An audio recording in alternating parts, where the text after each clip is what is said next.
Confie-toi en lui et recours à l'Éternel des armées, le Créateur du ciel et de la terre.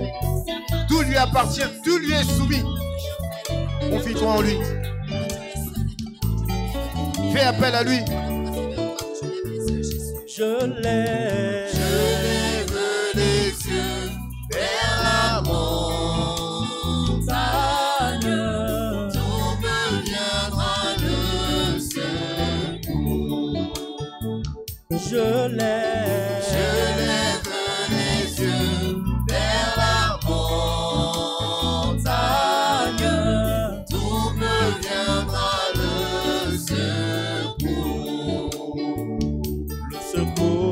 Le secours me vient de l'Éternel, qui a fait les cieux et la terre. Le secours me vient de l'Éternel, qui a fait les cieux et la terre.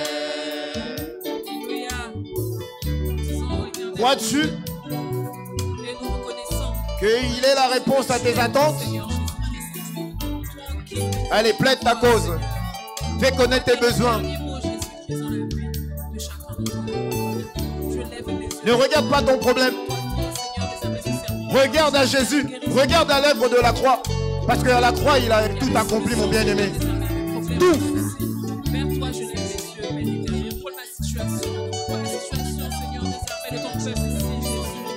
Je regarde vers toi, Seigneur Jésus. Je n'ai que toi, Seigneur.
Pourquoi dis-tu que l'Éternel est bon pour toi, bien-aimé?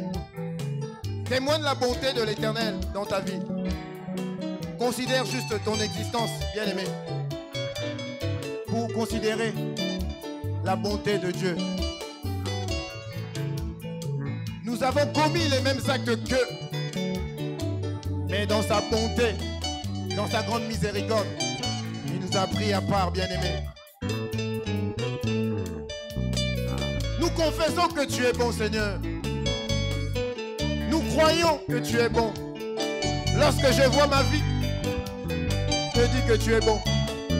Je ne vis que par ta bonté, par ta grâce. Je ne suis pas meilleur que les autres.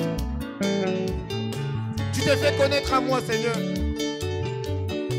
Tu m'enseignes chaque jour afin que je range ma conduite. Oh, tu es bon, Seigneur Jésus. Notre Seigneur, il est bon. Notre Seigneur, il est bon. Notre Seigneur, il est bon.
Non, la colère.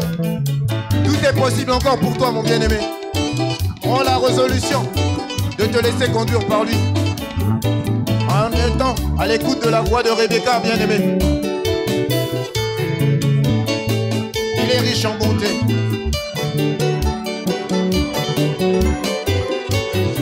C'est encore possible pour toi, pour moi. Viens réparer auprès de l'Éternel. Confesse tes fautes. Mets en lui toute ta confiance, bien-aimé. Lève-toi et marche. Continue.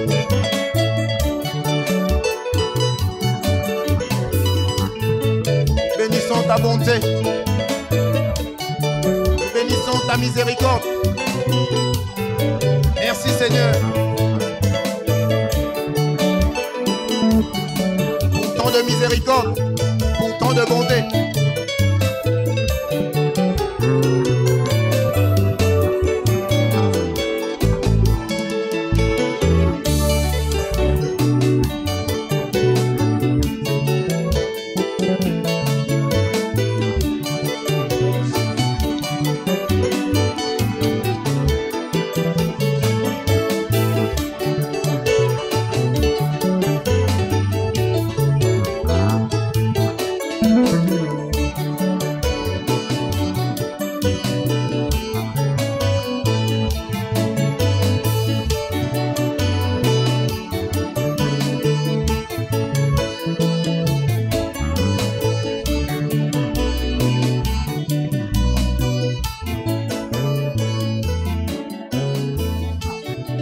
La bonté de l'Éternel avec des cris de joie. Manifeste ta joie, sois reconnaissant de cette bonté, bien-aimé. Il est tellement bon, bien-aimé. S'il venait, il nous revient à nous, bien-aimés, d'en abuser de sa bonté.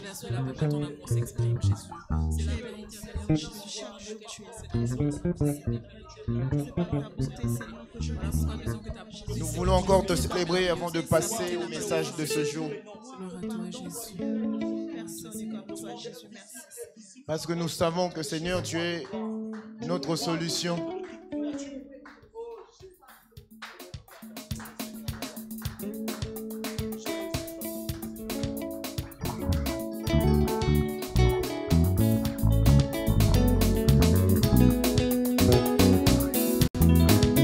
Personne ne guérit comme toi, Seigneur Jésus. Personne sauve comme toi. Personne aime comme toi, Seigneur. Tu es l'incomparable, l'inégalable. Tu es notre Dieu.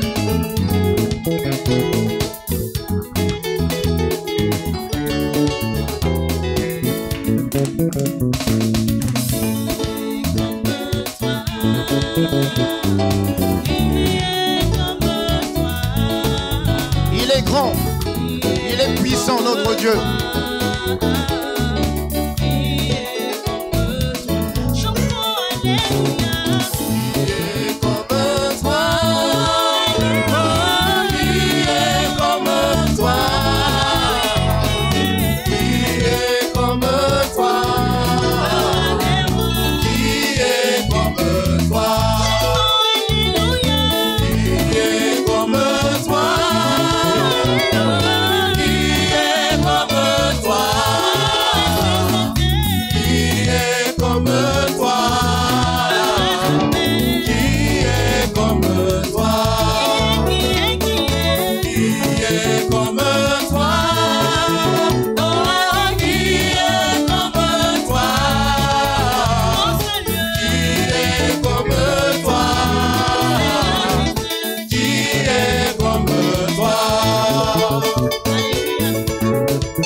Personne n'est comme toi, Seigneur Jésus.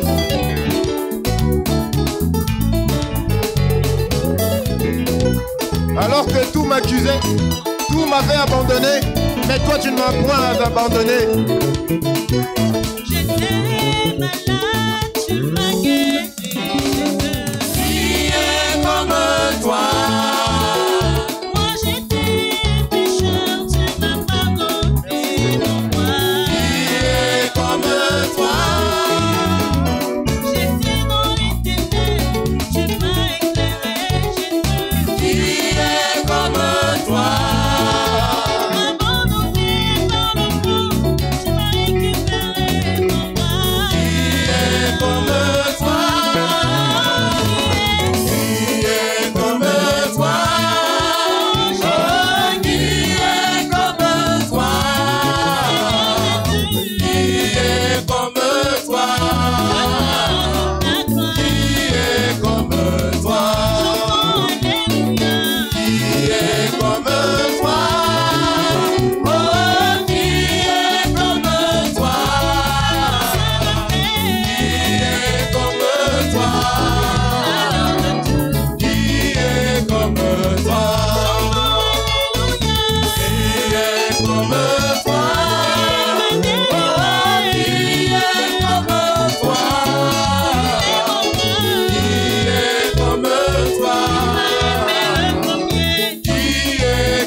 trouver personne comme toi. Et il n'y aura personne comme toi, Seigneur. Tu es le Dieu unique, le Dieu véritable. Qui a su m'aimer comme toi tu m'aimes? Personne. Alléluia. Qui est fidèle comme toi? Personne. Personne. Qui soutient comme toi tu soutiens? Personne.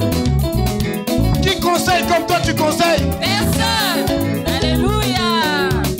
Alléluia, l'esprit de joie. Voilà pourquoi je confesse, personne n'est comme toi.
Seigneur Jésus, personne parle comme lui il parle.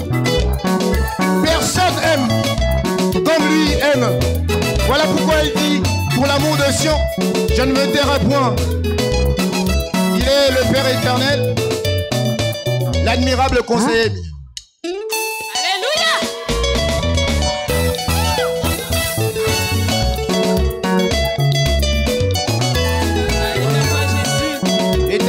Dieu,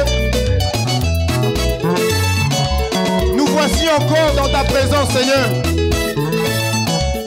Parle-nous encore en cet après-midi.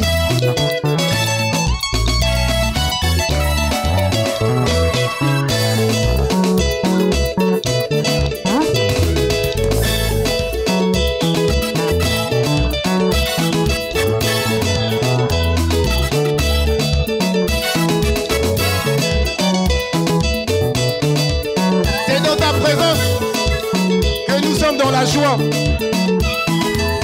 nous nous réjouissons parce que tu vas encore nous parler encore cet après-midi. Prie l'Éternel, mon bien-aimé, afin que ce que tu vas entendre cet après-midi, qui te donne la capacité de pouvoir le mettre en pratique, bien-aimé. Que tu ne puisses pas être un auditeur oublié, que tu puisses vivre cette parole et en recommandant le canal que l'Éternel a choisi pour cet après-midi.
vas élever ta voix. Nous allons prier afin de pouvoir recommander notre cœur entre les mains du Seigneur.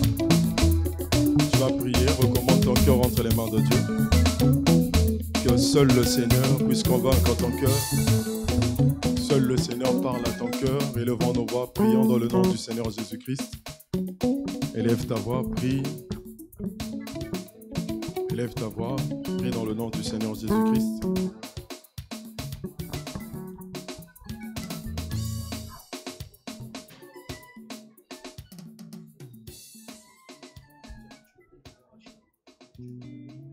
Merci Seigneur.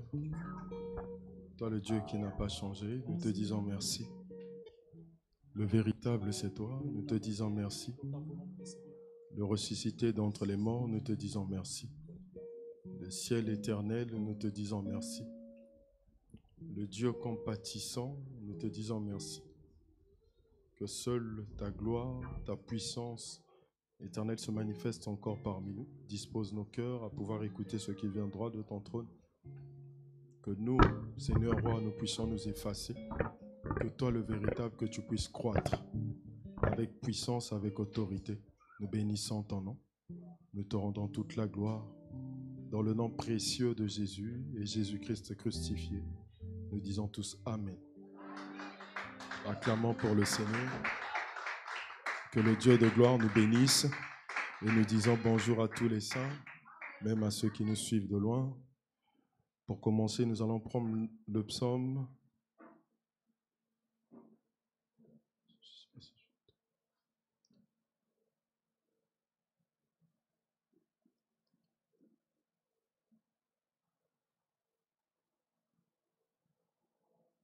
Le psaume 138.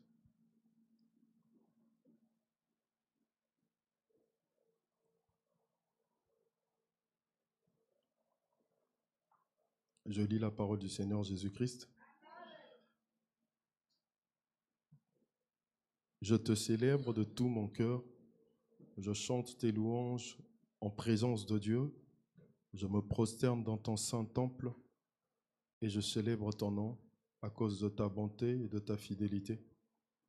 Car ta renommée s'est accrue par l'accomplissement de tes promesses. Le jour où je t'ai invoqué, tu m'as exaucé.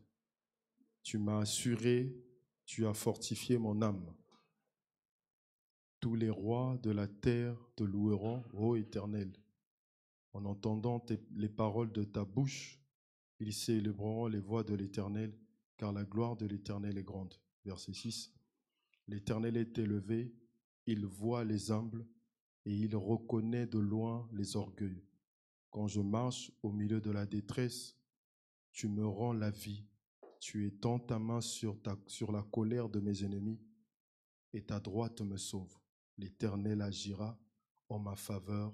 L'Éternel, ta bonté durera toujours. N'abandonne pas les œuvres de tes mains. Le verset 6, je répète, il dit « L'Éternel est élevé, il voit les humbles et il reconnaît de loin les orgueilleux. Quand je marche au milieu de la détresse, tu me rends la vie. Tu étends ta main sur la colère de mes ennemis et ta droite me sauve. L'Éternel agira en ma faveur. Éternel, ta bonté dure toujours. N'abandonne pas les œuvres de tes mains. » Au verset 8, il dit « L'Éternel agira en ma faveur. L'Éternel, ta bonté dure toujours. » Au verset 6, il dit « Il voit les humbles. » Je répète, il dit « Il voit les humbles et il reconnaît de loin les orgueilleux. » Lorsque nous lisons cette écriture, la Bible nous dit « Il voit les humbles et il reconnaît les orgueilleux. » S'il voit les humbles, ça veut dire que pour lui, l'Écriture dit aussi « Il fait grâce aux humbles, il résiste aux orgueilleux. » Celui qui est humble, l'Éternel le voit. Mais celui qui n'est pas humble, l'Éternel ne le voit pas. Or, qui est humble, c'est celui qui accomplit la volonté du Père. Et la Bible dit par la suite, l'Éternel agira en ma faveur. L'Éternel, ta bonté dure toujours. Il dit, l'Éternel agira en ma faveur. En la faveur de qui? De celui qui est humble. peu importe la situation, peu importe ce que tu es en train de vivre, peu importe les temps que tu es en train de traverser, mais sache que l'Éternel agira toujours. Pour ceux qui sont humbles, l'Éternel est toujours pour eux comme une force, comme l'étendard. Donc toi qui trimbales les regards de détresse, sache que l'Éternel est avec toi. Toi qui, jour et nuit, tu te lèves comme étant un humble et tu implores l'Éternel, l'Éternel agira dans ta vie. Relève ta tête. Toi qui te sens abandonné, délaissé, sache qu'il y a quelqu'un qui est toujours là à tes côtés. Est-ce que nous sommes là? Est-ce que nous sommes là? Repartons dans Genèse chapitre 27. Ça, c'était juste un verset afin de pouvoir nous encourager. Genèse chapitre 27.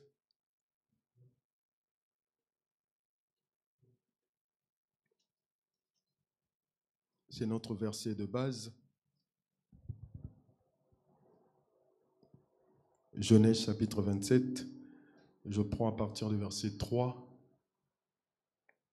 Maintenant donc, je te prie, prends tes armes, ton carquois et ton arc, va dans les champs et chasse-moi du gibier, fais-moi un mets comme j'aime, et apporte-le-moi à manger, afin que mon âme te bénisse avant que je meure. Rebecca écouta ce qu'Isaac disait à Ésaü, son fils, et Ésaü s'en alla dans les champs pour chasser du gibier et pour le rapporter. Puis Rebecca dit à Jacob, son fils, « Voici, j'ai entendu ton père qui parlait ainsi à Ésaü, ton frère. Apporte-moi du gibier et fais-moi un mets que je mangerai et je te bénirai devant l'Éternel avant ma mort. Maintenant, mon fils, écoute ma voix à l'égard de ce que je te commande. Va me prendre au troupeau 2 bons chevreaux. J'en ferai pour ton père un mets comme il aime. Et tu le porteras à manger à ton père afin qu'il te bénisse avant sa mort. » Jacob répondit à sa mère, « Voici Ésaü, mon frère est velu et je n'ai point de poil. Peut-être mon père me touchera-t-il et je passerai à ses yeux pour un menteur et je ferai venir sur moi la malédiction et non la bénédiction. » Verset 13, sa mère lui dit, « Que cette malédiction, mon fils, retombe sur moi, écoute seulement ma voix et va me les prendre. » Jacob alla les prendre et les apporta à sa mère, qui fit un mets comme son père aimait. Ensuite, Rebecca prit les vêtements d'Ésaü, c'est là où nous nous sommes arrêtés jeudi. Ensuite, Rebecca prit les vêtements d'Ésaü, son fils aîné, les plus beaux qui se trouvaient à la maison, et elle les fit mettre à Jacob, son fils cadet. Je répète le verset 15. Ensuite, Rebecca prit les vêtements d'Ésaü, son fils aîné, les plus beaux que se trouvaient à la maison, et elle les fit mettre à Jacob, son fils cadet. Le père veut bénir son fils aîné. La maman écoute à la porte. La maman vient rapporter à son fils, le cadet, et elle dit, « Écoute ma voix. » La maman trouve une stratégie afin que le fils, le cadet, puisse obtenir la bénédiction.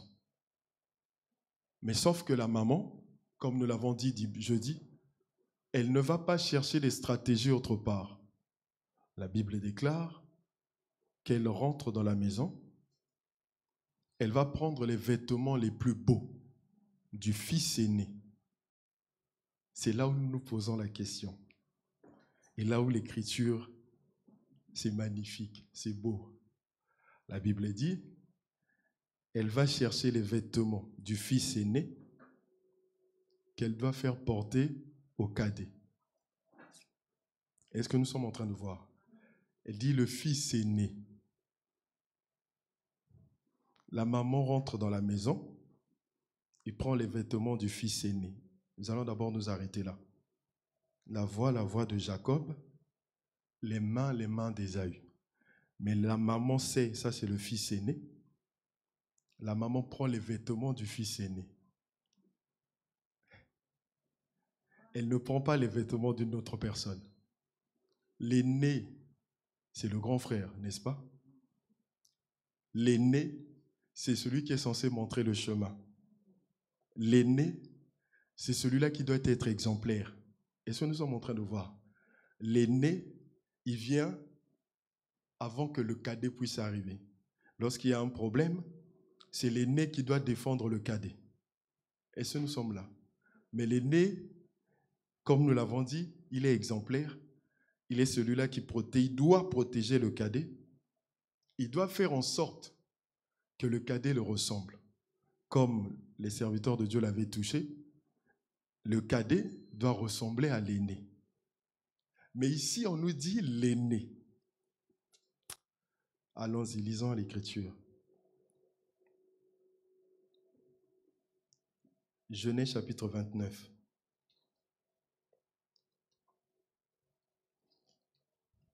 Je vais prendre à partir du verset 6. Les mains d'Ésaü, la voix de Jacob. La maman dit, elle va prendre les vêtements du fils aîné. Genèse chapitre 29, à partir du verset 25. Le lendemain matin, voilà que c'était Léa. Alors Jacob dit à Laban, « Qu'est-ce que tu m'as fait? N'est-ce pas pour Rachel que j'ai servi chez toi? Pourquoi m'as-tu trompé ?» Verset 26, Laban dit, « Ce n'est point la coutume dans ce lieu de donner la cadette avant l'aîné. » Donc, pour que Jacob puisse aller avec Rachel, chez eux en Israël, leur coutume, c'était de donner d'abord l'aîné. Est-ce que nous sommes en train de comprendre? On va expliquer, c'est simple. On donne d'abord l'aîné. On ne peut pas donner la cadette. On donne d'abord l'aîné. Lorsque tu lis dans ta Bible, il y avait un homme qui avait 2 filles. Et lorsqu'ils ont traversé, c'est l'aîné qui prendra l'initiative de faire boire au père le vin pour que l'aîné parte avec le père et ensuite la cadette puisse partir avec le père. Est-ce que nous sommes là? Les Moabites. L'idée était venue par l'aîné. Joseph arrive en Égypte, il est l'aîné. Il montre l'exemple. Lorsque les autres arrivent, Joseph dit aux autres, lorsqu'on va vous demander, dites-leur que nous sommes des bergers. Est-ce que vous voyez? On doit nous mettre où? À Goshen. L'aîné montre l'exemple. Est-ce que nous sommes en train de comprendre? C'est beau lorsque nous allons l'expliquer. L'aîné doit montrer l'exemple. Si l'aîné fausse, tous les autres qui vont arriver derrière vont fausser. Tous les autres qui vont arriver derrière vont mal agir. La Bible dit, il est le premier-né d'entre les morts. Est-ce que nous sommes là? Ça veut dire que l'aîné dont nous sommes en train de parler, ce n'est que le Seigneur Jésus-Christ. Lui étant l'aîné, il est le premier-né d'entre les morts. Ça veut dire que si tu n'es pas mort, il ne peut pas être ton aîné. Tu dois mourir afin qu'il soit ton aîné. Mais la mort dont nous sommes en train de parler, c'est une mort spirituelle. Est-ce que nous sommes là? Jacob, il arrive, Laban, au lieu de donner Rachel, Jacob donne Léa. Jacob dit, chez nous ici, c'est d'abord l'aîné. Nous lisons les Écritures. Genèse nous dit, au commencement, Dieu créa le ciel et la terre. Nous comprenons que l'aîné, c'est le ciel. Est-ce que nous sommes là? Le ciel, là, ce n'est que Jésus-Christ. Donc, nous comprenons, pour que Jésus-Christ soit l'aîné dans ma vie, je dois mourir. Parce que lorsqu'on donne les stratégies à Jacob de porter les vêtements, la maman doit prendre les vêtements de celui-là qui est l'aîné. Donc, ça veut dire que moi, tel que je suis là, je dois mourir afin que Christ soit l'aîné dans ma vie. Mais si je ne meurs pas, il ne peut pas être mon aîné. Cette mort dont nous parlons, ça veut dire que je dois abandonner le péché, mourir, et lui devient mon aîné. Pourquoi? Parce que c'est le seul qui est mort et ressuscité. Donc, vu qu'il est mort et ressuscité, moi aussi, si j'abandonne le péché, il devient l'aîné pour moi. Est-ce que nous sommes en train de comprendre? Est-ce que c'est bon? La mère dit, elle rentre dans la maison, elle prend les vêtements de celui qui était l'aîné. Donc l'aîné, nous l'avons touché la dernière fois, c'est celui-là qui est fort. Donc ça veut dire que si moi, je veux porter les vêtements de celui-là qui est l'aîné, je dois être faible. Donc si je ne suis pas faible, je ne peux pas porter ces vêtements parce que c'est lui l'aîné. En quelque sorte, nous disons, l'esprit qui nous conduisait autrefois, qui prenait l'autorité sur nous, qui nous dirigeait, maintenant que nous sommes dans le Seigneur, nous devons abandonner cela et que Jésus soit l'aîné. Afin que moi, je puisse me réjouir. Parce que si en moi, il y a encore les habitudes d'autrefois, je ne pourrais pas porter les vêtements de l'aîné. Voilà pourquoi nous avons du mal, tels que nous sommes. Il y a deux choses qui combattent au-dedans de nous. Les plaisirs de ce siècle et les choses spirituelles. Nicodème dit à Jésus, comment quelqu'un peut-il rentrer dans le ventre de sa mère? Est-ce que nous comprenons? Jésus l'explique que non, ce n'est que la mort spirituelle. Donc ça veut dire que l'aîné dont nous sommes en train de parler, c'est Christ. Christ, à quelles conditions il devient mon aîné? Lorsque je fais mourir les désirs de la chair, lorsque je fais éloigner en moi le péché, Jésus devient l'aîné dans ma vie. Jusque-là, c'est bon. C'était juste une petite parenthèse. Maintenant, par la suite, maman ne finit pas. Elle prend les vêtements de l'aîné, mais les vêtements-là, elle ne le trouve pas à l'extérieur. Elle trouve les vêtements de l'aîné dans la maison. Et nous avons dit jeudi, peu importe les stratégies que tu mets en place, les vraies stratégies se trouvent dans la maison. Les stratégies, les méthodes que toi tu es en train de chercher afin de réussir, ces choses-là se trouvent dans la maison. Ça ne se trouve pas à l'extérieur. Voilà pourquoi maman, elle rentre dans la maison. Et nous avons dit jeudi dernier, la maison, ce n'est que le Seigneur Jésus-Christ. On va prendre l'écriture. Jean chapitre 2. Parce que jeudi, nous avons parlé de la maison, nous avons insisté. Mais nous voulons prendre les Écritures avec afin de pouvoir bien expliquer cela. Genèse chapitre 2, verset 19. Jean chapitre 2, verset 19.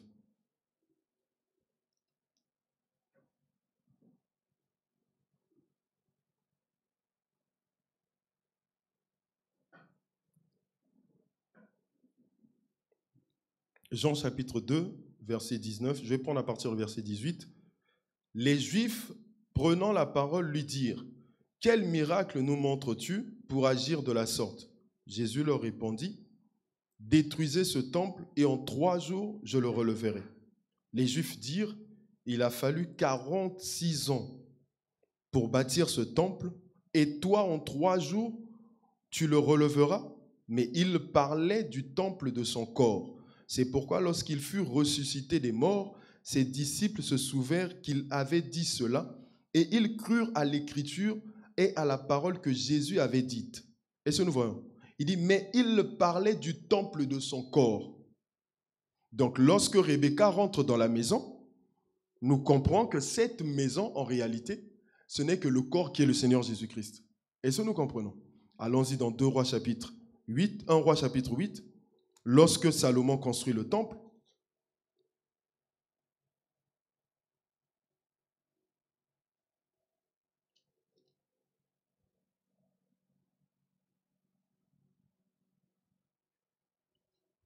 un Roi chapitre 8, je vais prendre à partir du verset 27.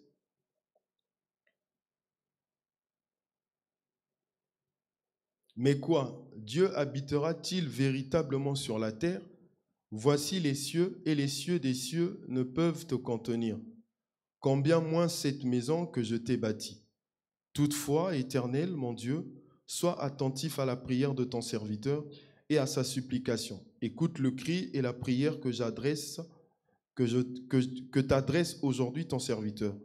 Que tes yeux soient nuit et jour ouverts sur cette maison, sur le lieu dont tu avais dit, là sera mon nom. Écoute la prière que ton serviteur fait en ces lieux.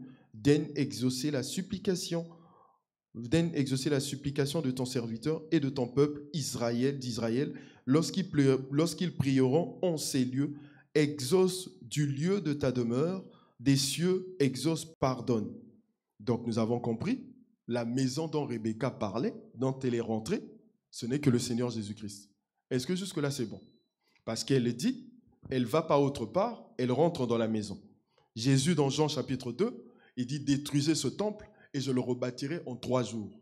Et le corps dont il parlait, le temple dont il parlait, c'était son corps. Donc nous comprenons que Rebecca, lorsqu'elle arrive, elle rentre dans la maison.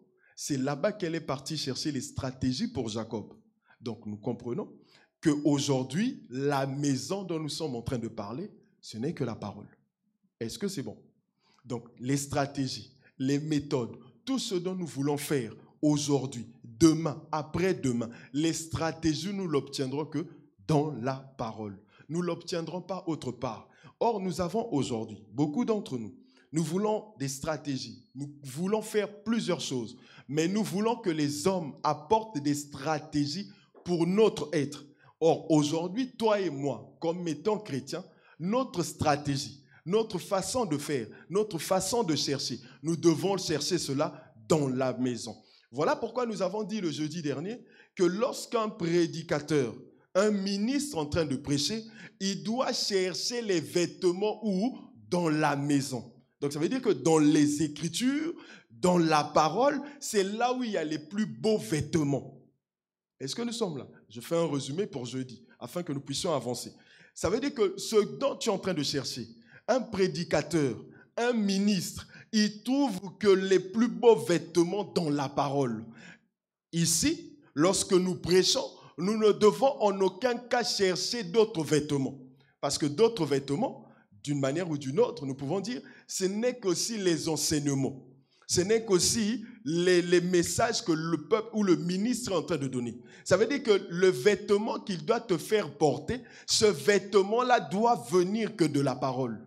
Doit venir que de Jésus-Christ lui-même. Il ne doit en aucun cas te faire porter un autre vêtement si ce n'est pas de la parole. Voilà pourquoi nous avons dit jeudi dernier que non, lorsqu'un prédicateur prêche, il ne peut pas prêcher lui si ce n'est que Christ. Du début de sa prédication et de la fin de sa prédication, parce que nous croyons que le plus beau vêtement, ce n'est que lui-même le Seigneur, Jésus-Christ. Donc en prêchant, nous faisons porter à chacun et à chacune de nous ce vêtement qui est la parole. Et en portant ce vêtement, c'est ça qui va faire rayonner ta vie. Tu me diras peut-être comment, frère, tu dis que le vêtement c'est Christ. Allons-y, lisons un verset pour nous aider. Je crois que c'est Colossiens. On va prendre Colossiens.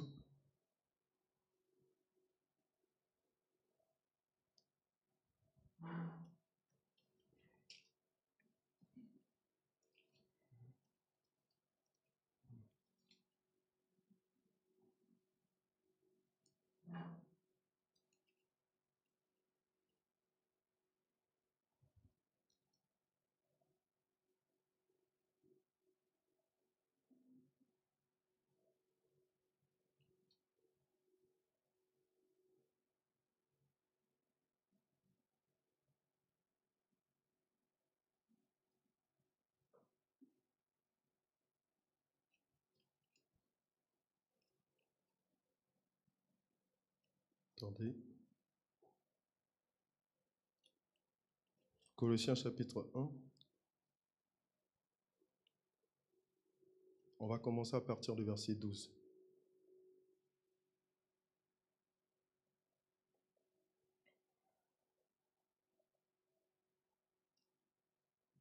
Rendez grâce au Père qui vous a rendu capable d'avoir part à l'héritage des saints dans la lumière. Il nous a délivrés de la puissance des ténèbres et nous a transportés dans le royaume de son Fils bien-aimé, en qui nous avons la rédemption, le pardon des péchés. Le Fils est l'image du Dieu invisible, le premier-né de toute la création, car en lui ont été créées toutes les choses qui sont dans les cieux et sur la terre, les visibles et les invisibles, trône, dignité, domination, autorité.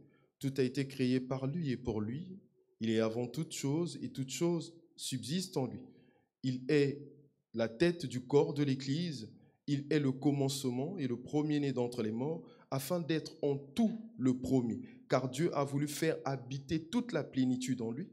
Il a voulu par lui tout réconcilier, lui-même tant que ce qui est sur la terre, qu'est-ce qui est dans les cieux, en faisant la paix par lui, par le sang de la croix. Et je répète le verset 14. En qui nous avons la rédemption, le pardon des péchés, le Fils est l'image du Dieu invisible, le premier-né de toute la création. Maintenant, allons-y, Galates chapitre 3.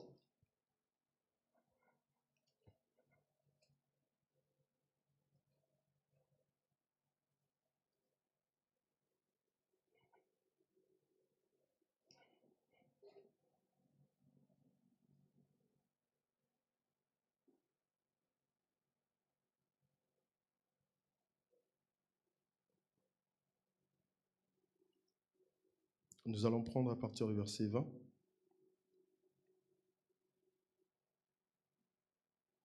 Or, le médiateur n'est pas médiateur d'un seul, tandis que Dieu est seul. La loi est-elle contre les promesses de Dieu? Contre les promesses de Dieu? Loin de là. S'il avait été donné une loi qui puisse procurer la vie, la justice viendra réellement de la loi. Mais l'Écriture a tout renfermé sous le péché, afin que ce qui avait été promis soit donné par la foi en Jésus-Christ à ceux qui croient. Avant que la foi vienne, nous étions enfermés sous la garde de la loi, en vue de la foi qui devait être révélée, ainsi que la loi a été comme un précepteur pour nous conduire à Christ, afin que nous soyons justifiés par la foi. La foi étant venue, nous ne sommes plus sous ce précepteur, car vous êtes tous fils de Dieu par la foi en Jésus-Christ. Vous tous qui avez été baptisés en Christ, vous avez revêtu Christ. Je répète le verset 27.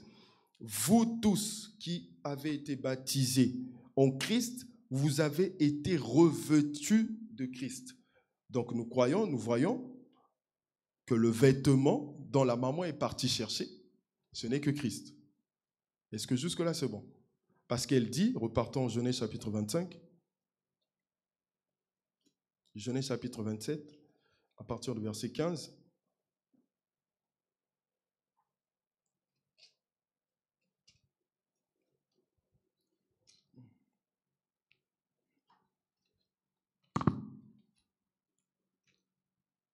Ensuite, Rebecca prit les vêtements d'Ésaü, son fils aîné, les plus beaux qui se trouvaient à la maison, et elle les fit mettre à Jacob, son fils cadet. Nous avons dit que l'aîné, ce n'est que le Seigneur Jésus-Christ. Et nous avons dit, la maison, ce n'est que le Seigneur Jésus-Christ. Et ici, le vêtement, Galates nous dit, Galates chapitre 3, à partir du verset 27, il nous dit, revêtez Christ. Donc nous comprenons que le vêtement dont la maman est en train de chercher, ce n'est que Christ. Est-ce que jusque-là, c'est bon? Donc la maison dont on parlait, dont la maman elle est rentrée, ce n'est que Christ. Le vêtement les plus beaux, ce n'est que Christ. L'aîné dont on parle, ce n'est que Christ. Donc en réalité, les stratégies, les méthodes, tout ce dont nous sommes en train de chercher, nous voulons faire aujourd'hui, après-demain, demain ou n'importe quel jour, ce vêtement-là, ces stratégies-là, ce n'est que dans la parole que nous cherchons cela. Ce n'est pas autre part. Je prends l'Écriture. Je suis dans le livre d'Esther. La Bible dit ceci. Il y avait un homme, lorsqu'ils étaient là, l'oncle d'Esther, eux tous, on avait établi une loi pour pouvoir les exterminer. Est-ce que nous voyons? Ils vont mettre la loi en place. Mais qu'est-ce que l'oncle d'Esther va faire? Il va aller dire à Esther, regarde, il y a ça, il y a ça, il y a ça qui s'est mis en place. Esther va dire de quoi? D'aller jeûner 3 jours et 3 nuits. nous comprenons que les stratégies que Esther a mis en place, ce n'étaient pas des stratégies des hommes, mais c'était des stratégies qui étaient tirées de la parole. Voilà pourquoi en lisant les Écritures, nous voyons que lorsque l'oncle d'Esther, lorsqu'on a eu le complot, il l'avait vu. Mais personne ne s'était souvenu de l'oncle d'Esther. Est-ce que nous voyons? Parce que c'est au travers de lui qu'il a éloigné, qu'il a épargné le roi de la mort. Mais personne ne s'est souvenu de lui. Mais ce jour-là, lorsque le roi arrive, il dit, qu'est-ce qu'on a fait pour celui-là qui m'avait épargné de la mort? Et on va dire que non, on doit faire ceci, on doit faire cela. Mais sauf qu'il y a quelque chose d'extraordinaire dans cette écriture que nous lisons. Il va dire, qui est dehors? Vous l'avez déjà lu, non? On va poser, qui est dehors? On va dire, c'est Mardoché qui est dehors. On va dire à Mardoché, viens. Qu'est-ce qu'on doit faire pour celui-là qui a pris soin du roi? Mardoché va dire, on fait ça, on fait ça, on fait ça, on fait ça, on fait ça. Sauf que Mardoché ne savait pas. Ce dont il est en train de prédire, de prophétiser, ce n'était que pour celui-là qui avait pris soin, qui avait épargné le roi. Et ce nous sommes là.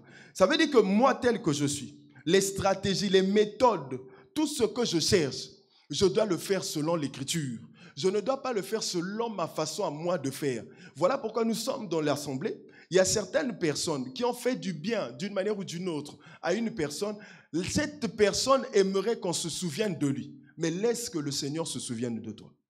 Est-ce que nous voyons? Mais qu'est-ce que nous voulons? Le fait que quelqu'un m'a fait du bien, je veux que tout le monde se souvienne de cela. Mais lorsque tu lis le livre d'Esther, tu vois que Haman, il était oublié de tout le monde. Mais le Seigneur ne l'avait pas oublié.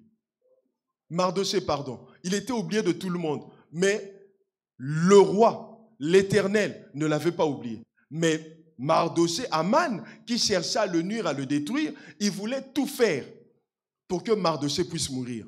Est-ce que nous voyons? Voilà pourquoi lorsque nous lisons l'Écriture, nous voyons que l'oncle d'Esther, Mardoché, n'a pas cherché à se vanter ou cherché que les hommes puissent l'élever. Mais lui, ce dont il cherchait, il désirait au plus profond de lui que seul le Seigneur soit glorifié. Voilà pourquoi lorsqu'il arrive auprès de sa sœur, de sa nièce, il dit à sa nièce ce qui était prévu, préparé pour les exterminer.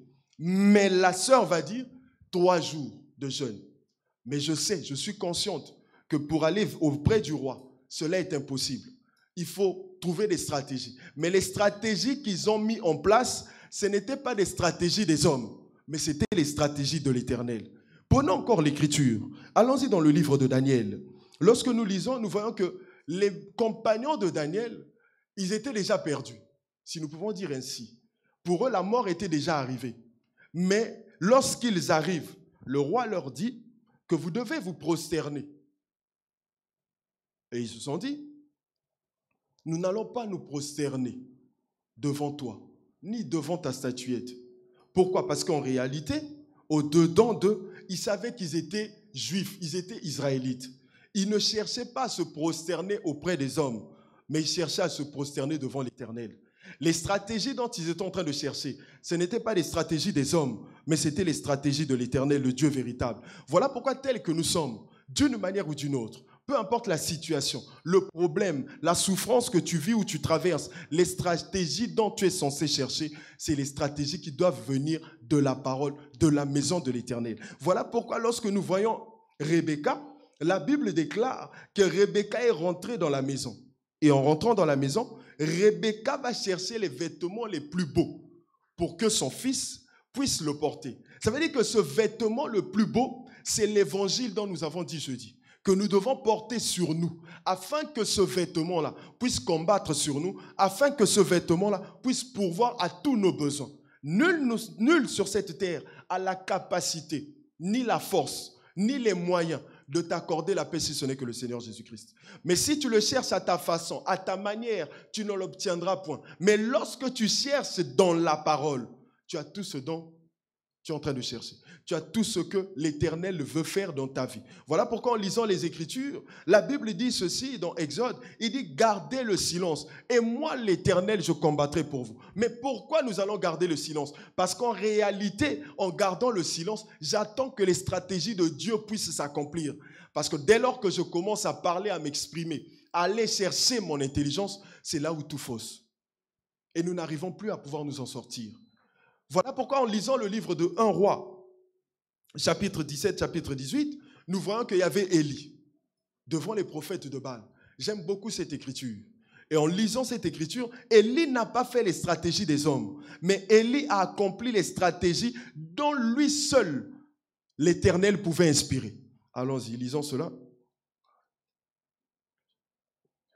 Nous l'avons lu la dernière fois, mais nous allons encore le répéter.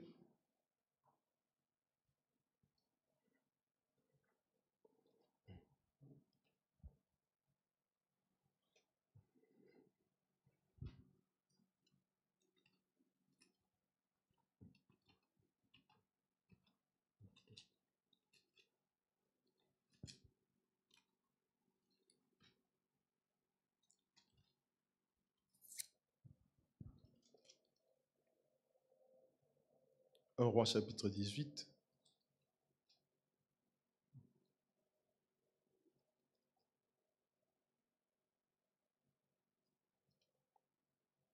Je vais prendre à partir du verset 25.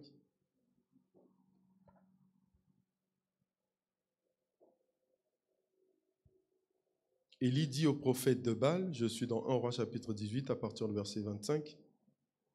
Élie dit au prophète de Baal, choisissez pour vous l'un des taureaux, préparez-le les premiers, car vous êtes les plus nombreux, et invoquez le nom de votre Dieu. Mais ne mettez pas le feu. Ils prirent le taureau qu'on leur donna, et la préparèrent, et ils invoquèrent le nom de Baal depuis le matin jusqu'à midi, en disant, Baal, réponds-nous. Mais il n'y eut ni voix, ni réponse, et ils sautaient devant l'autel qu'ils avaient fait. Je saute, je vais au verset 31. Il prit 12 pierres, d'après le nombre des tribus des fils de Jacob, auxquels l'Éternel avait dit, Israël sera ton nom. Et il bâtit avec ces pierres un autel au nom de l'Éternel, et il fit autour de l'autel un fossé de la capacité de 2 mesures de sémence. Il arrangea le bois, coupa le taureau par morceaux et le plaça sur le bois. Puis il dit, remplissez d'eau 4 cruches. Puis il dit, remplissez d'eau 4 cruches et revêtez-les sur l'holocauste et sur le bois. Il dit ensuite, faites-le une seconde fois. Et ils le firent une seconde fois. Il dit, faites-le une troisième fois. Et ils le firent une troisième fois. L'eau coula tout autour de l'autel et l'on remplit aussi l'eau de la fossée. Je répète le verset 34. Puis il dit, remplissez d'eau 4 cruches. Il y a 4 cruches. Il dit de le remplir une première fois. Ensuite, il dit de le remplir une deuxième fois. Il dit par la suite de le remplir une troisième fois. Ils ont rempli combien de fois?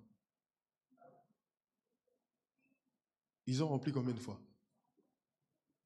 Ils ont 4 cruches. Ils ont rempli la première fois. Il leur dit, remplissez une seconde fois. Ils remplissent, toujours avec les 4 cruches. Il leur dit par la suite, remplissez une troisième fois. Toujours les 4 cruches. Donc ça fait combien? Une première fois. Ils sont 4. Il y a 4 cruches. Ils ont rempli. On leur dit une seconde fois. Ils ont rempli. 4. Et ils ont rempli une troisième fois. Donc ça fait combien? 12. Ben oui, ils ont rempli une première fois. 4. Les 4 cruches, c'est ce qu'on leur a dit. Il y a 4 cruches. Et sur les 4 cruches, on leur dit de remplir une première fois. Première fois, deuxième fois, quatrième fois. Ça fait 12. Ils ont rempli 12 fois, non? Puisque c'était les mêmes 4 cruches. Ça n'a pas changé. Il leur dit une première fois, une deuxième fois. Mais sur les 4 cruches. Est-ce que nous sommes là? C'est sur les 4 cruches qu'on leur dit de remplir. Mais on n'a pas changé. C'est les mêmes personnes qui partent puiser et renversent. Donc une première fois, ce sont que les 4 cruches. Il leur dit une deuxième, donc ça fait 12. Est-ce que vous voyez? Il n'a pas changé de méthode. Les stratégies dont il met en place, ce n'est que les stratégies qui proviennent de l'Écriture. Ça veut dire que dans nos vies, ce dont nous devons faire, nos stratégies, nous ne le tirons que dans la parole. Voilà pourquoi en prenant les 12 et en versant, ce n'est que l'image des 12 fils de Jacob. Ce n'est que l'image des 12. Est-ce que vous voyez? Voilà pourquoi on avait dit la dernière fois, les stratégies que Élie mettait en place, ça ne préfigurait que l'œuvre de la croix. Il parlait de ce qui devait arriver après.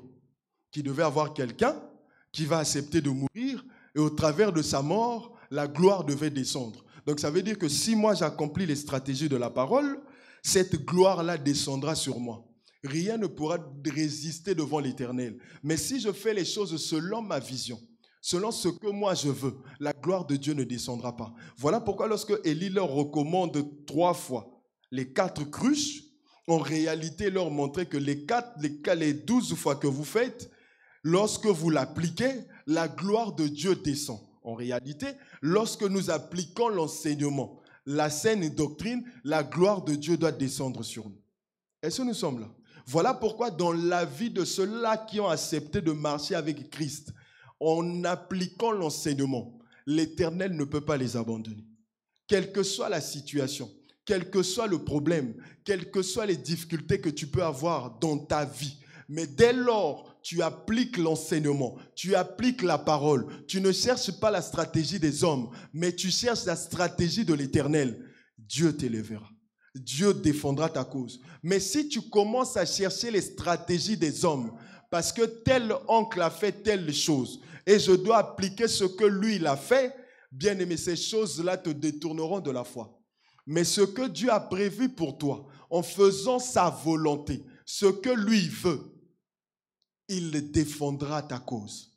Voilà pourquoi nous avons l'impression dans nos vies, les choses tardent à arriver. Ce n'est pas parce que nous voulons, mais parce que nous pensons que notre temps est la même chose que les autres. Non, tu es différent des autres.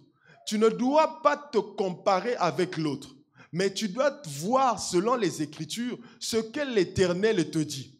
Peut-être que ta bénédiction peut arriver dans 2 minutes, dans 3 minutes, mais toi ne te compares pas à l'autre parce que tu l'as vu changer d'une manière visible. Tu as vu que sa vie a changé, ou il a obtenu telle ou telle chose. Mais toi, cherche que les stratégies de l'Éternel puissent s'accomplir dans ta vie. C'est alors que tu verras la gloire de Dieu descendre en toi. Voilà pourquoi lorsque nous lisons cette écriture, nous voyons que Élie n'a pas cherché les stratégies des hommes, mais Élie a voulu que les stratégies de Dieu puissent s'accomplir afin que la gloire de Dieu puisse descendre. C'est de la même manière que Rebecca a fait. Elle n'a pas voulu que les stratégies d'un homme puissent intervenir pour la bénédiction de Jacob. Mais pour elle, ce qui était important, c'était que Jacob puisse avoir les vêtements de son frère qui est l'aîné et qu'en rentrant dans la maison, j'ai la solution pour Jacob. Ça veut dire que tel que je suis, dans ma marche avec le Seigneur, dans tout ce dont je veux entreprendre, aujourd'hui, demain, après-demain, je dois chercher les stratégies de l'Éternel. Or, qu'est-ce que nous faisons? Nous nous comparons avec les autres par rapport au temps.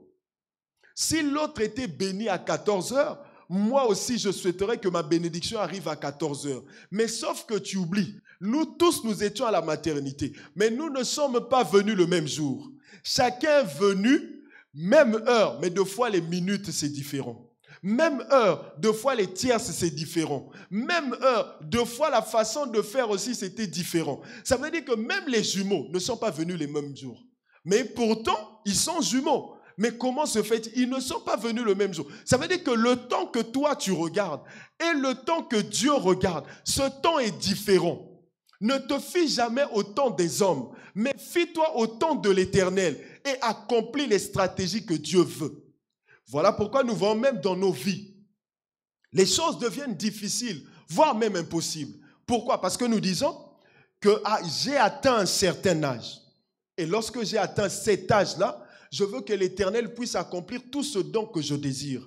Mais en voyant cela, pourquoi tu dis ça? C'est parce que tu as vu l'autre changer. Et tu veux que les choses dont tu as vu dans sa vie se réaliser, Tu aimerais que toi aussi, tu puisses l'obtenir et mettre tes stratégies en place. Voilà pourquoi c'est alors, nous voyons notre âge. Nous disons que l'âge avance, l'âge avance, l'âge avance. Mais regarde un peu dans ta Bible et essaye de voir ensemble. L'âge de Jacob, lorsque l'Éternel l'a promis. Est-ce que vous voyez? Lorsqu'il était, non pas Jacob, pardon, Abraham. Lorsque Abraham, Dieu l'a dit de quitter. Et lorsqu'il est devenu père, vous verrez qu'il y a eu, je crois, 25 ans. Mais cette promesse-là, si vous voyez bien, ça pouvait arriver. Mais dès lors qu'il a commencé à regarder tout autour, Sarah a commencé à regarder tout autour. C'est là où ils ont cherché leur propre stratégie. Mais lorsqu'ils ont vu les deux hommes les rencontrer, et les deux hommes ne se sont pas fiés aux stratégies de Sarah et d'Abraham, mais ils ont voulu faire comme Dieu avait dit. Voilà pourquoi il est important pour nous de ne pas regarder les stratégies des hommes, de ne pas regarder le temps avec les hommes. Parce qu'en regardant le temps des hommes, je suis en train d'écourter, je suis en train d'allonger ce que le Dieu a prévu dans ma vie. Il peut arriver que dans ta vie, tu vois quelqu'un qui était avec toi, un frère, une sœur, que l'Éternel a béni, l'Éternel a élevé. Glorifie le Seigneur. Mais ne te dis pas que moi aussi, demain, cette chose arrivera. Dieu, il est souverain. Mais toi, accomplis que les stratégies de l'Éternel dans ta vie, afin que les cieux s'ouvrent aussi pour toi. Mais si tu commences à te comparer, à chercher à faire comme les autres, et que les stratégies des hommes s'accomplissent dans ta vie, c'est là où tout foire. Et nous regrettons. Et après, c'est si je savais. Mais si je m'étais mis dans mon cœur, en voulant faire que les stratégies de Dieu, l'Éternel autant voulu marquera la différence. Mais si je commence à rentrer, à faire ce que les hommes veulent, les choses deviennent pénibles. Et nous avons l'impression que rien ne va, que rien ne s'accomplit, que rien arrive dans ma vie. Et nous disons, Dieu m'a abandonné. Or, en lisant les Écritures, la Bible dit, Dieu n'abandonne jamais. Il est avec nous à chaque instant, à chaque moment. Et j'aime cette Écriture qui dit, faites connaître à l'Éternel vos besoins par des prières et des supplications. Dès lors que je fais connaître à l'Éternel mes besoins, lui seul, il connaît le temps afin de pouvoir réaliser ce dont j'ai demandé. Mais le temps ne m'appartient pas. Le temps appartient à l'Éternel. Or, le problème aujourd'hui, nous voulons que ce que j'ai demandé aujourd'hui, que ça arrive aujourd'hui. La Bible nous dit, il est le Dieu des circonstances et des temps. Donc, je comprends par là que le temps seul, l'Éternel a la capacité de gérer. Les hommes peuvent dire ce qu'ils veulent à mon sujet, mais c'est l'Éternel qui gère le temps. Ce n'est pas toi, ni moi, mais c'est Yahweh qui gère le temps. Nous devons garder cette fermeté, cette espérance, cette persévérance en nous accrochant à l'Éternel, en persévérant à chercher ses stratégies à lui, que les vêtements de Christ, que nous puissions l'avoir sur nous. Voilà pourquoi lorsque tu lis la Bible, tu vas voir que non, plusieurs, lorsqu'ils ont cherché leur propre stratégie, les choses sont devenues plus difficiles. Mais lorsqu'ils ont accepté les stratégies de Dieu dans leur vie, Dieu a manifesté sa gloire. Bien-aimés, la chair nous pousse toujours à accomplir les stratégies de ce monde. La chair nous pousse toujours à faire les stratégies parce que l'autre a réussi dans telle ou telle manière. Je veux accomplir ces stratégies. N'accomplis pas les stratégies des hommes. Car tu ne sais pas comment l'autre a réussi. Mais en accomplissant les stratégies de Dieu, lui seul t'élèvera, lui seul se manifestera, lui seul va pouvoir te récompenser. Voilà pourquoi nous allons nous arrêter là. Nous allons demander et prier, prendre un temps dans la prière, que l'Éternel nous aide afin que nous puissions accomplir que ces stratégies. Tu vas prier, demander à ton Dieu, à ton Créateur, Seigneur, aide-moi afin que j'accomplisse tes stratégies, que je ne puisse pas accomplir les stratégies des hommes. Autrefois, j'ai eu à accomplir les stratégies des hommes, mais je n'ai point obtenu gain de cause. Mais Seigneur, soutiens-moi, remplis-moi, aide-moi que j'accomplisse tes stratégies à toi, même si cela tarde à arriver, mais que je puisse accomplir que tes stratégies. Est-ce que tu peux élever ta voix Est-ce que tu peux prier là où tu es? Demander à l'Éternel de t'accorder la capacité afin que tu accomplisses ces stratégies. Élève ta voix et prie. Élève ta voix, bien-aimé, je ne t'entends pas. Élève ta voix et prie. Demande à l'Éternel afin qu'il t'aide. Seigneur, aide-nous afin que nous puissions accomplir tes stratégies. Élève ta voix, prie.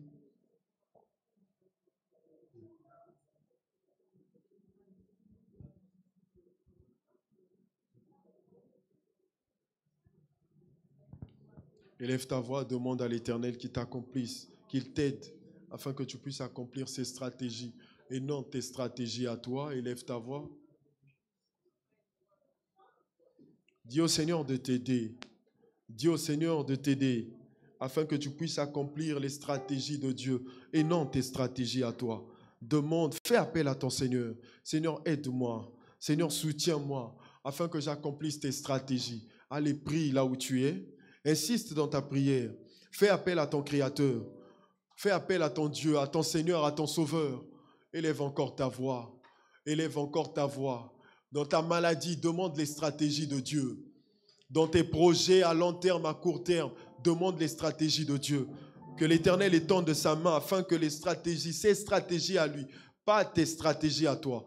Est-ce que tu peux élever ta voix? Insiste dans ta prière. Insiste dans ta prière.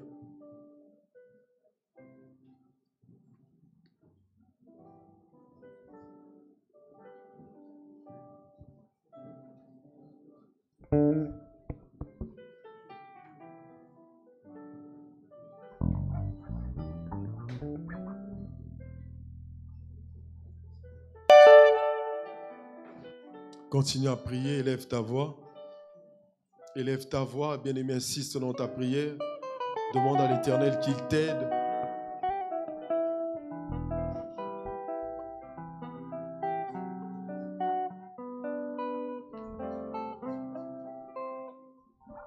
Allez, prie. Allez, prie là où tu es.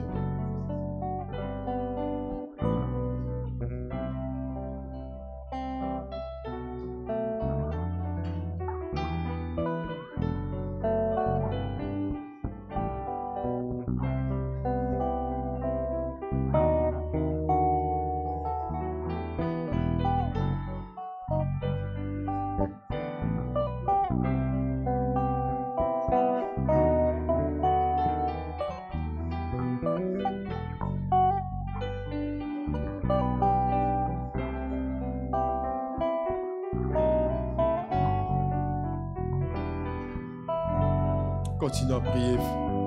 Implore le Seigneur. Implore ton Seigneur, bien-aimé. Élève ta voix, élève ta voix. Demande à ton Créateur, au Dieu fidèle, au Dieu admirable. Continue à prier, insiste dans la prière. Que l'Éternel t'aide, te soutienne.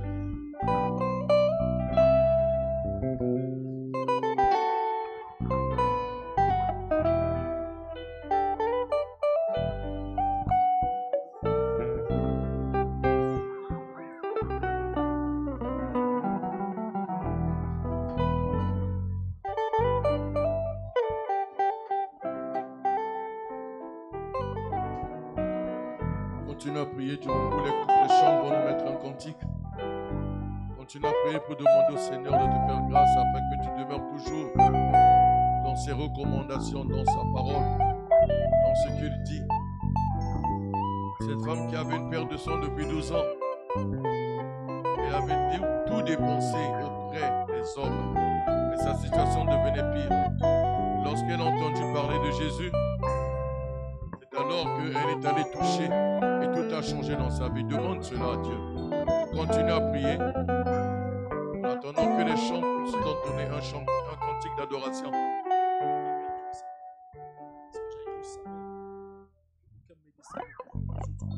C'est toi seul, Seigneur Jésus.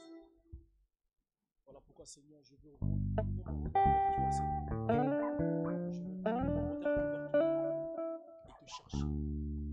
Parce que ta volonté elle est là pour moi, Seigneur. Donne-moi la capacité de faire comme toi tu veux. Continue toujours à prier, continue toujours à prier. Lorsque tu es dans la prière, lorsque les chants se préparent, nous allons demander à tous les enfants qui demain iront à l'école, ceux de la maternité et ceux de l'école primaire, qu'ils puissent avancer. Nous allons prier pour eux.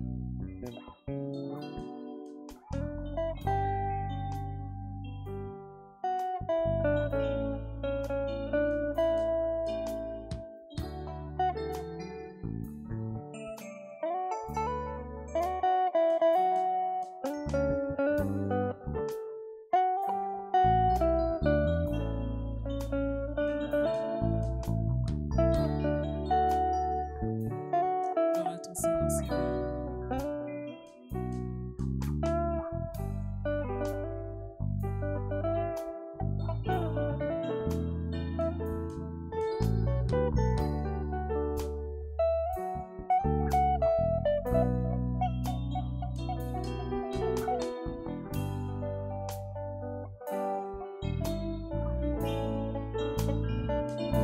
Tu es Seigneur Jésus.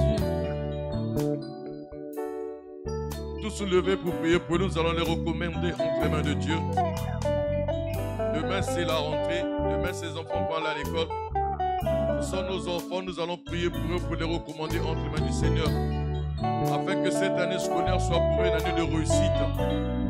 Que l'Éternel Dieu leur fasse grâce.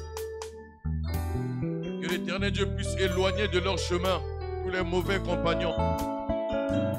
Qu'ils soient réellement sous sa protection. Parce que nous ne savons pas ce qui se passe à l'école avec tout ce que nous entendons. Nous avons aussi besoin que nos enfants soient sous la protection de Yahweh. Nous avons cherché par notre manière pour les protéger, mais nous n'avons jamais pu. Et maintenant, nous voulons que l'Éternel Dieu seul, durant cette année scolaire 2024-2025, que tous ces enfants, ceux de la maternelle et de l'école primaire, soient sous la protection de Yahweh. Prions tous ensemble. Jésus-Christ est Seigneur. Jésus-Christ est Seigneur. Jésus-Christ est Seigneur.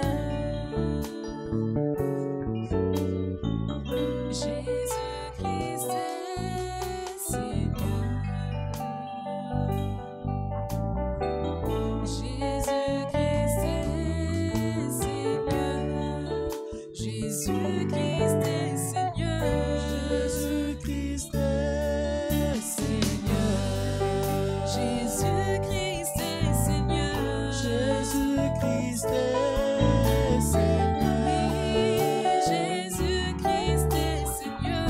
Jésus-Christ est Seigneur. Jésus-Christ est Seigneur. Jésus-Christ est Seigneur. Emmanuel est son nom. Emmanuel est son nom. Emmanuel est son nom. Emmanuel est son nom. Oui, Emmanuel est son nom. Adonai, je te prie pour tous ces enfants qui soient réellement sous ton contrôle. Éloigne de tous les mauvais compagnons, Père, et tends ta main toute puissante sur eux. Que cette année scolaire 2024-2025 soit pour eux une année de réussite. Que ces enfants soient tous en bonne santé. Qu'ils puissent se faire remarquer à l'école par des bonnes notes et par des bons comportements. Je te les recommande, Père très saint, entre tes mains. Père, viens les préserver du malin. Préserve-les de tout ce qui est mauvais. Sois réellement leur protecteur et qu'ils soient réellement cachés auprès de toi. Éloigne-les de toutes sortes d'épidémies qui se trouvent dans les maternelles, qui se trouvent dans les écoles primaires. Éloigne-les de tout cela, Seigneur. Sois leur gardien en tout temps et en tout lieu. Béni soit ton nom, Jésus.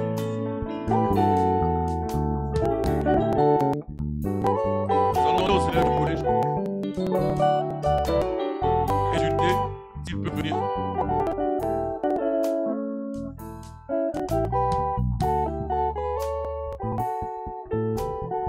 Ne sois pas distrait, sois en prière, continue à prier. allons maintenant prier pour ceux qui étaient là, maintenant pour ceux qui sont au collège et qui sont au lycée. C'est l'âge de l'adolescence. Et c'est l'âge où ils sont victimes, ils sont exposés à beaucoup de choses. Ils sont exposés à toute forme d'influence. Nous allons prier maintenant pour ces enfants.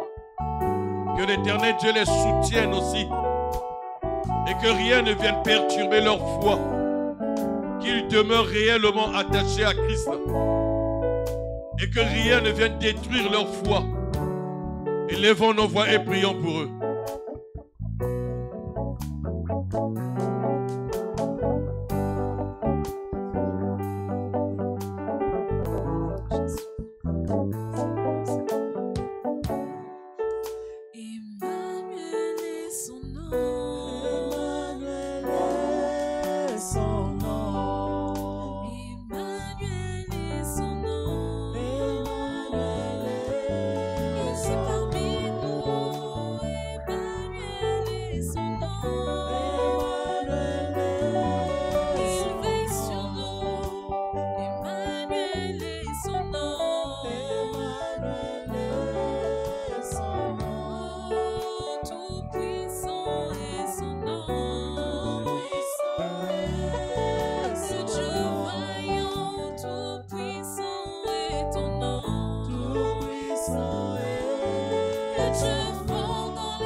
Continue à prier ton Dieu pour demander à ce qu'ils demeurent dans la foi.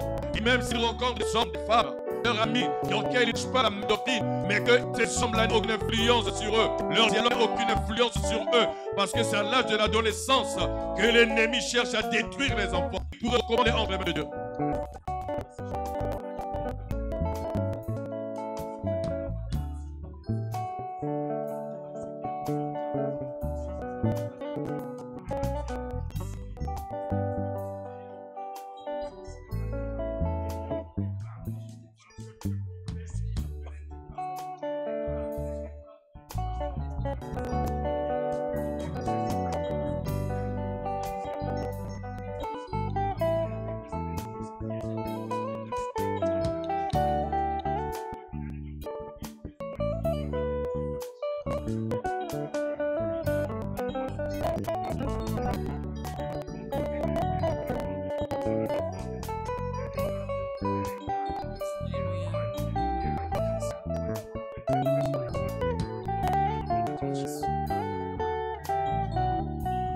Continuer à prier pour eux, pour demander à ce que le Seigneur leur fasse grâce, afin qu'au-dedans d'eux, ils aient la joie de lire la Bible, la joie de prier, que la connaissance de la parole de Dieu augmente aussi au-dedans d'eux, car c'est à l'âge de l'adolescence qu'il faut connaître, car l'ennemi vient souvent combattre les enfants de Dieu à cet âge. Élève ta voix et prie pour eux.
Nous allons appeler maintenant les étudiants et les étudiantes. Nous allons prier pour ceux qui sont à l'université.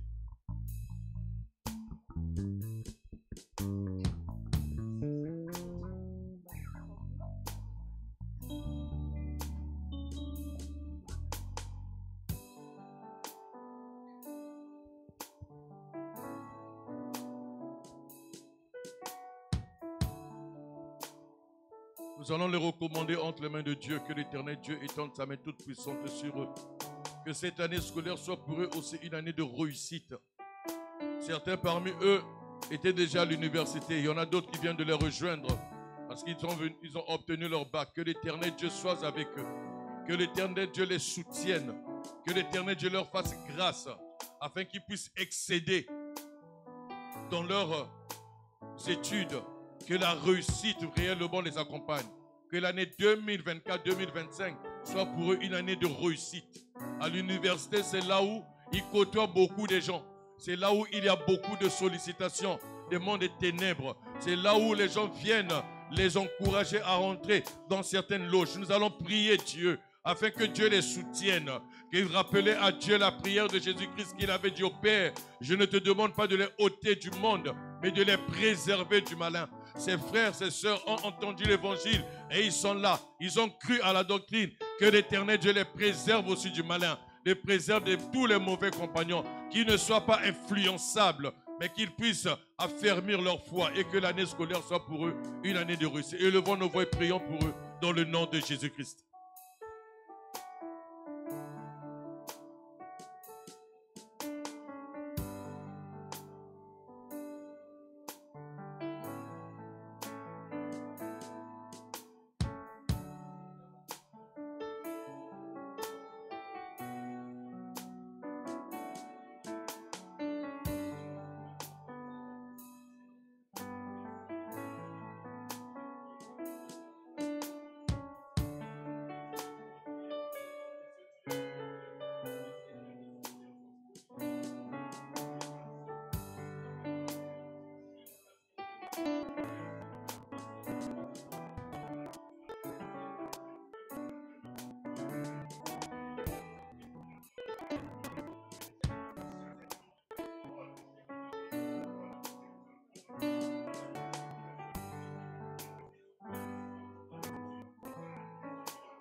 Merci Seigneur pour ceux qui pour nos enfants.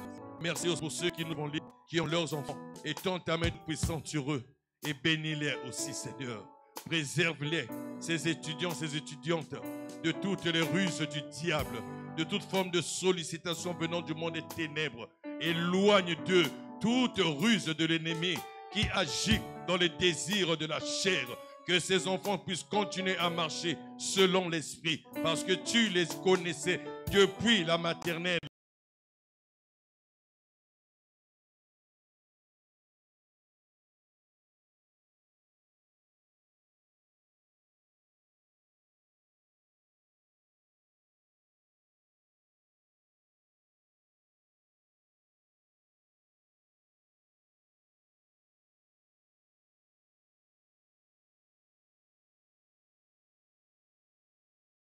Jusqu'à maintenant qu'ils sont dans les études supérieures, tu les as secourus, tu as combattu pour eux. Et lorsqu'ils sont venus dans la foi, tu les as préservés jusqu'aujourd'hui. Préserve-les, qu'ils ne puissent pas fléchir, mais qu'ils demeurent fermes dans tes voies.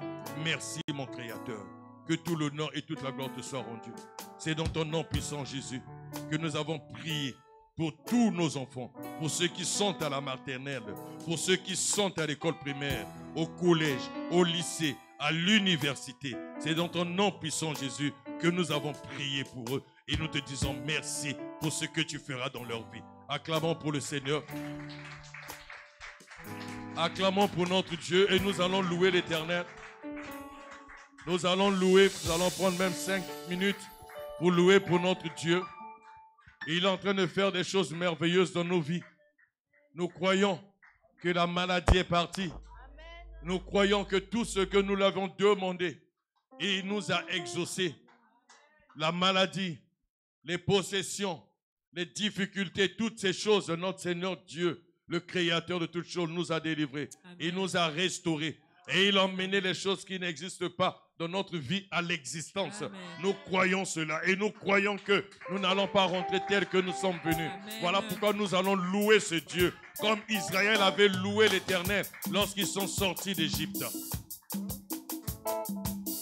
Parce que les Égyptiens que vous voyez, vous ne les verrez plus jamais. La maladie que tu vois là, tu ne la verras plus jamais. Sache que le diabète est tombé. Amen, amen, amen. Le cancer est tombé, tout est tombé. Il est Dieu.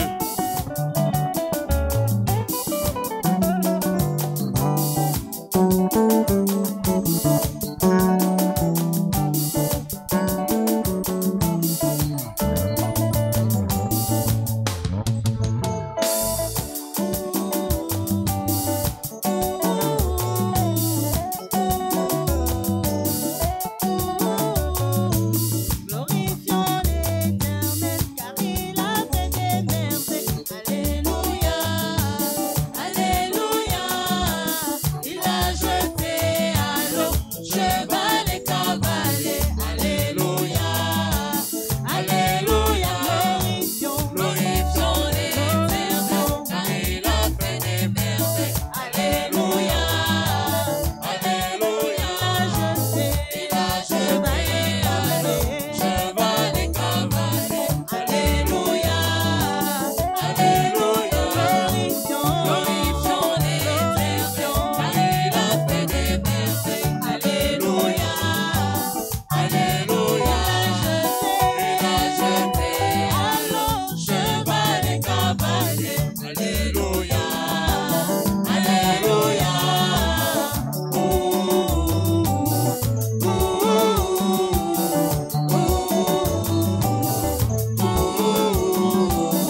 Alléluia. Les cris de joie, les cris de joie.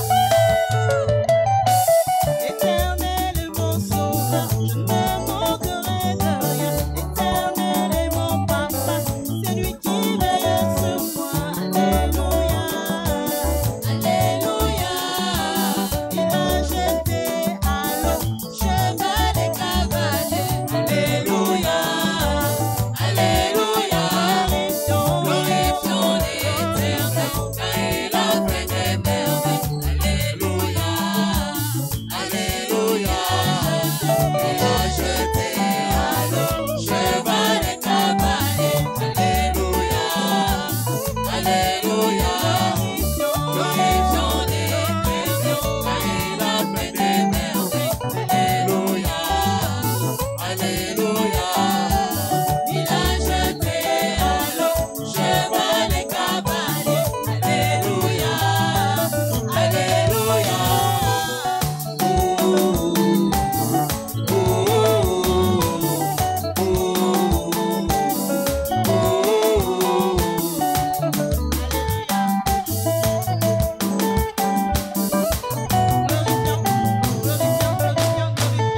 L'Éternel, élevons, élevons, l'Éternel, dansons, dansons, dansons, dansons pour l'Éternel, acclamons, acclamons, acclamons, acclamons, acclamons pour l'Éternel,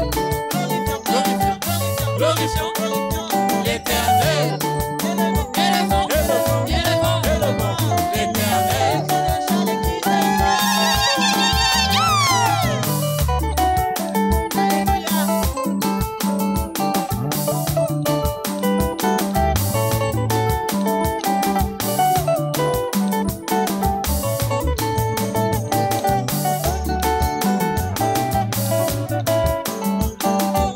Éternel est ma force,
porter ton retour entre les mains de Dieu. Tu es parent, tu vas demander à ce que l'Éternel te fasse grâce. Afin que cette année scolaire aussi, que tu sois vigilant, vigilante. Que tu puisses réellement suivre tes enfants. Que Dieu t'accorde cette grâce pour pouvoir être présent en ce qui concerne la scolarité de tes enfants. Que tu fasses mieux que ce que tu as fait l'année dernière. Élève ta voix, prions dans le nom de Jésus.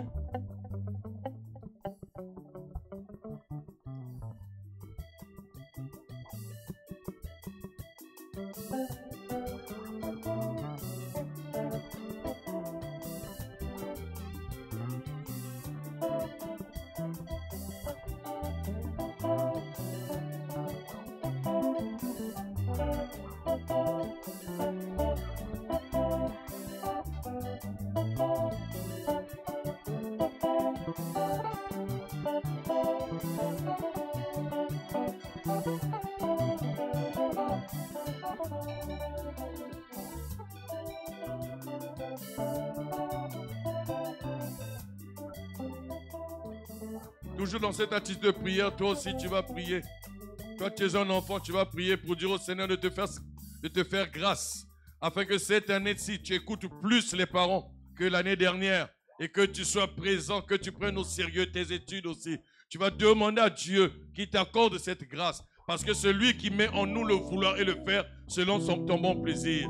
Toi aussi prie. Tu es un enfant, tu vas aller à l'école, tu es scolarisé. Demande cela à Dieu. Les parents aussi vont prier pour eux. Toi aussi tu pries pour toi. Prions encore. Élevons nos voix. Prions dans le nom de Jésus.